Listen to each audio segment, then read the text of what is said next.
Hey gang, I got an offer for you today from LinkedIn. As business-to-business marketers, your needs are unique. B2B buying cycles are long and your customers face incredibly complex decisions. Isn't it time you had a marketing platform built specifically for you? LinkedIn ads empower marketers with solutions for you and your customers. LinkedIn ads allow you to build the right relationships, drive results, and reach your customers in a respectful environment. On LinkedIn, you have direct access to build relationships with decision makers. Of the 875 million users on the network, 180 million are senior level executives. 10 million are C-level executives. You will also be able to drive results with targeting and measuring with their tools built specifically for B2B.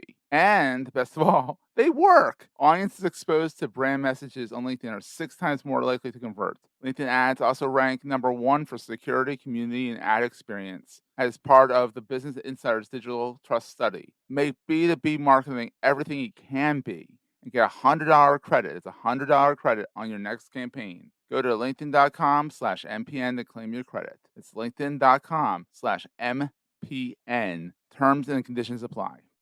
Entrepreneurs Enigma is a podcast for the ups and downs of entrepreneurship. It's about the wins and the fails that we all face being entrepreneurs, and how we learn from adversity.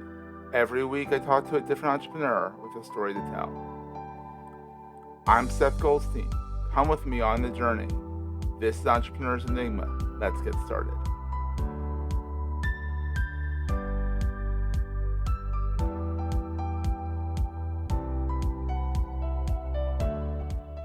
Hey everyone, welcome to another edition of the Entrepreneurs Enigma podcast. I'm Seth. Today I am here with Shawnnah Monterrey of BeanStock Ventures, a San Diego-based company in the medical device field, right?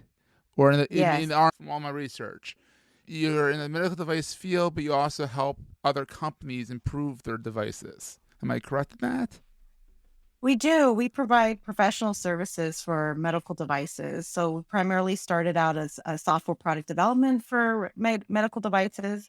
And then we later, actually quite recently, we accredited by the FDA. Oh, so wow. 1 in 9 companies. Yeah. So what that means is we can review and approve select class 2 devices on behalf of the FDA. So shorten that line for you.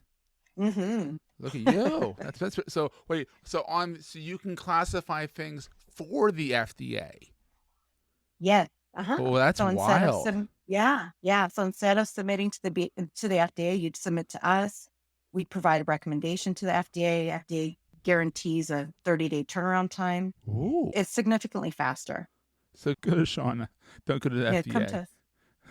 Come to us, please. But exactly. I mean, because you think about, the FDA. I mean, it's government, it's bureaucracy, it's lots of paper. So I'm sure, is it less paper, or is it just easier to go through you guys because you guys have the bandwidth versus the FDA that has to deal with everybody's baloney? It's still lots and lots of paper. Oh, is it? Okay. Well, actually, when you think about it, you want it to be lots of paper because it is the FDA. Yeah, exactly. Yeah, you want you don't want everyone. Yeah, exactly. So the requirements are still the same, but instead of waiting in line, because FDA has a backlog, right? So instead of waiting in line for the backlog, you can go direct through us. That's really cool. And to think that we connected via LinkedIn. I know. I met someone through LinkedIn that can do stuff for the FDA. Wow, you can actually streamline government. That is shocking. Hey, they're smart. That's a great thing to do. So you've been doing this since 2018. And yes. You also, in addition to that, you also have a venture fund of sorts in there too, where you help fund things. Am I right in that? Yeah, that was the original plan of the business. So the business pivoted quite a bit. So it doesn't do that anymore. So the name BeanStock Ventures, originally what we wanted to do is incubate viable medical device technologies. That was the original plan. So we did invest originally. Okay. And then COVID hit. And then everyone is doing something probably very different post-COVID now. Right? It's incredible. Yeah. But it's amazing how much pivoting there's been versus people actually like saying, screw it, I'm going back into the workforce. A lot of the entrepreneurs I've talked to have said they may have had to pivot, but it made them more determined to be in control of their destiny. Yeah, I don't want to go back to the workforce. I don't blame you. I've been doing this for 14 years, my digital marketing agency, and I definitely don't want to. I tried working for the man or the person, and oh my God, there's a certain person I feel like that it's really good at working in-house. It's not me. I've come to learn that about myself as well. Hey, that's half the battle. We're going to take a quick break, hear from our sponsors, and get right back to the show. Hey there, it's Jason Falls. If your company or maybe one of your clients sells to marketers, you look for advertising channels that guarantee business marketers are paying attention, right? Let me introduce you to the Marketing Podcast Network. You're listening to it right now. It's a network of podcasts all about marketing. So 100% of MPN's audience are marketers. Reach them by advertising on the Marketing Podcast Network. Learn more and find our media kit at marketingpodcasts.net. So what's the best thing about being an entrepreneur in your mind? The best thing I would say is the ability to execute on your ideas. You don't need approval, right? So when I wanted to pivot, I shared with my team. I think someone said no, and then I said, too bad. I love it. And we did it anyway, right? It was the FDA accreditation. I got feedback like, I don't think we're qualified. This is a lot of rigor. And I said, it's opened up. We meet the minimum requirements on the website. Wow. Let's give it a shot. And you got it, which is fantastic. It's just so cool to see a pivot that's been so successful.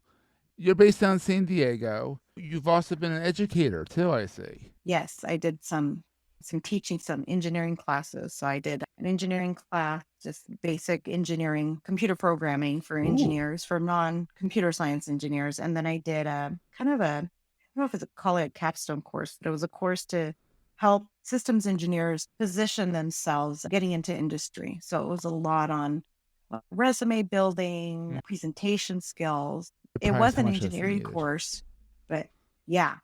You'd be surprised. A lot of these people are so book smart and they're so good at what they do, but you'd be surprised at how they are not ready to get their resume together. It's just not their wheelhouse. Resume, LinkedIn profile, interviewing skills, even understanding what options are out there for them as a career. That was the funnest part, is exploring and saying, okay, now you have this degree, you're going to graduate. What can we do with it? Oh, it's fantastic. Because I know a lot of people come out of school and they're like, okay, I have an engineering degree, which is a pretty broad degree when you think about it. Like, it's almost as broad as my history degree. I was like, what the hell am I going to do with history? I had fun in college studying history. What am I going to do with it? Well, I became a journalist for 6 years, which was fun. But, it took me about, I'd say 6 months to figure out where I was going. Thank you for helping people figure that out. Because I can only imagine you come out as an engineer and you can really, the world's your oyster. I mean, you can do anything with that. So what's your background? You went to school for computer science. Yeah, I started as a biomedical engineer and then didn't make it. So I switched and I became a computer scientist or a software engineer. And my first job was working on medical devices. So I ended up being a biomedical engineer, which is quite interesting. That's wild. So you ended up not majoring in it, but still that's kind of cool. You weren't around. That's really neat. You got to do what you wanted to do, but how you wanted to do it. That's very cool. I like that. So very free thinker here. Yeah, there's different pathways to get you to the same destination. That's awesome. So, all right, being an entrepreneur, you've been out, you're doing trying to incubate startups in the medical device field. COVID hits. And everyone's like, what the heck do we do now? People are going for toilet paper. Like, you couldn't find toilet paper for the longest time. It turns out it wasn't that kind of bug. But everyone's like, toilet paper, that kind of makes sense. We're going to go get toilet paper. No, you didn't need the toilet paper. Now people have stockpiles of toilet paper, and they're like, all right, you don't have to go to Target anymore.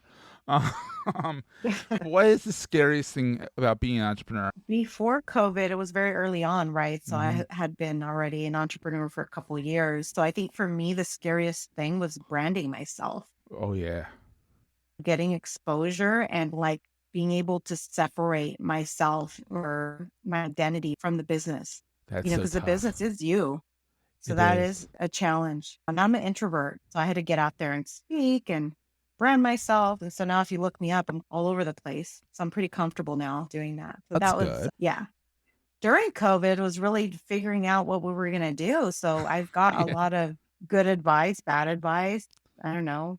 advice that kind of flip a coin advice. Like Yeah, I like could have flip a gone coin advice. any way. Yeah, so a lot of things were changing. Like they had the AB5 law. I had a bunch of consultants working for me at the time. I didn't have many Oh, yeah, full-time because you're in employees. California. Yeah, you get the Uber law that kind of backfired on everyone besides Uber. Yeah, exactly. That So was then such I a had to rotten figure law. out how I was going to scale my business with consultants that were now no longer allowed. So Oh my then, God. yeah, So you didn't yeah, just have COVID to deal with; you had to deal with more bureaucracy. yes, on Oy. top of that. And so Oh, I had decent retained earnings. I had some cash in the bank. And well, then that's one of good. the recommendations was like, just shut down. Really? To shut down? Yeah, and not necessarily shut down, just kind of hold off, just wait it out because we're Yeah. in the medical device industry. So there wasn't a lot of projects or Hmm. available work during that time. So I But decided not to. you decided to say that was the bad advice. We're not going to listen to that. Yeah, so I didn't listen to that. Good. And then you pivoted. Now you're one of what you said 9 companies that can approve stuff for the FDA. Yeah, That's we're 1 in wild. 9, and we have other products as well. So now we're not just a service provider. We actually have products that help, like an all-in-one do-it-yourself kit that allows startups to do their own submission. Oh Granted, they'll still wow. need support, but at Yeah. least they get all the documents and templates and training that they need to try to do it themselves, And then they're just like, to reduce Shawnnah, we need costs. help. Yeah, eventually, yeah, that's what will happen. Eventually, their eyes gloss over with anything that's government related. Your eyes gloss over after a while. So, Yeah, it's complicated and it oh, doesn't have to be. It's just so navigating through all the different regulations and hmm, guidances. They're, sometimes they're contradictory. They're not aligned. One refers to another, which refers to another, which refers to the other. oh, So it's really geez, about understanding like the harmonization and the consistency between them on what you really need to provide oh my, and not overdoing it. yeah, it's kind of So funny because anyone can file a patent, anyone can file a trademark, like anyone can petition the FDA, but it's not exactly the wisest thing to do. yeah, exactly. Even with a patent, right? Like they say you can do it, but you can do your own. I did my own Yeah. LLC, and to this day, I'm still wondering, did I do it right? I think I did because it's been 15 years and nothing's blown up. You're probably okay. I'm Yeah, you're probably probably okay okay. at this point, but definitely. So, Shawnnah, what is the most important thing to carry with you all the time? I think my integrity. Oh, that's a But good you one. have to make tough decisions a lot of times. And sometimes it could be a flip of the coin. And then what do you have to Hmm. balance that? Business is interesting. Oh, I've been challenged quite a bit on that side. And I have to go back to that, the fundamental to make the right decision. It's not yeah. always the easiest decision, Oh, it's never. but I think going back to that has been really important. I love that answer. That's probably one of the best answers I've heard to that question. So, good job. If you don't have integrity, you have nothing. Yeah, exactly. All the money in the world doesn't matter. So true. So, Shawnnah, where's your watering hole online? Like, where can people connect with you? LinkedIn. You can Hmm. find me on LinkedIn very easily. And so people can find out more about BeanStock Ventures at beanstockventures.com, correct? Yes, they can go there. Now, then we're pretty responsive. You are very responsive. Yes, absolutely. I can vouch for that. So, Shawnnah, this has been so much fun. Thank you so much for being on the show. I really appreciate you taking the time. We'll see everyone next week. That was a great show. Hey, if you're enjoying Entrepreneurs Enigma, please give us a review on the podcast directory of your choice. We're on all of them. And these reviews really help others find the show. Also, if you're getting value from the show and want to buy me a coffee, go to the show notes and click on the link to help me stay awake while I bring you more great episodes to your ears. That's in the show notes, and I look forward to the next episode. Take care, guys.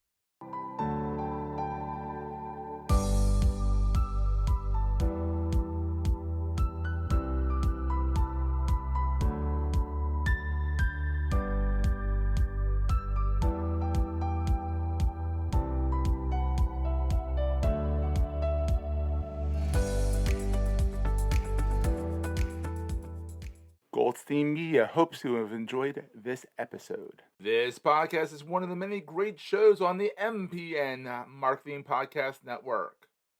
You may know you're listening to this show along the Marketing Podcast Network, but did you know there are other great shows on MPN to help your business? Matt Bailey hosts a fantastic podcast called The Endless Coffee Cup. Matt, tell these fine folks what they'll get when they listen. At Endless Coffee Cup, we go beyond the headlines with a regular discussion of marketing news, media, and culture about our complex digital lifestyle. Of course, with my emphasis on education, I have great guests from all over the world that share their stories, giving listeners unique insights into their experiences and expertise. Sounds super useful. Where can people subscribe? They can go to my website at sitelogic.com or find the show at marketingpodcast.net. Or hey, we're everywhere, wherever you get your podcasts. You heard him. Go subscribe. This podcast is heard along the Marketing Podcast Network. For more great marketing podcasts, visit marketingpodcasts.net.